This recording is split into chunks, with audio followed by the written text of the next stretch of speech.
Olmaz, nə eləmək istəyirsən sən? Əslində özüm də bilmirəm. Sən necə insansan Mahir? Bizim münasibətimiz bitdi Yalmaz xanım. Mahir, kəs səsini!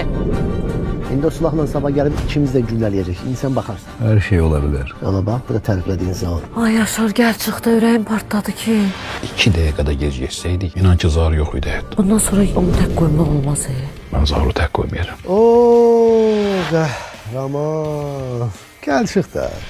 Silahı niye götürmüştün? İstədiyimi eləyə bilməyəndən sonra. Heç olmasa götürmüşdün. Gedib ya Turalı ya da Yaşarı vuraydın. Ölərdilər. Biz də bilərdik ki, nəsə bir işə yarar. Ölməli bir adam var, o da sənsən. O gün polis bölməsinə getmişdi, səndən şikayətçi olmayıb. Nə? Sonra da evdən getdi, məlum oldu ki, Mahirin yanına gedib. Arvadım baş xarab olub da. Bu nə tapıb bu Mahirin yanında başımız.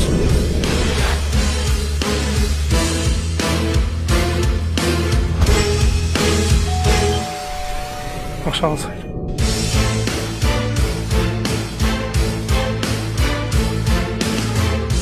Xəyanət 14 may saat 22-də Xəzərdə.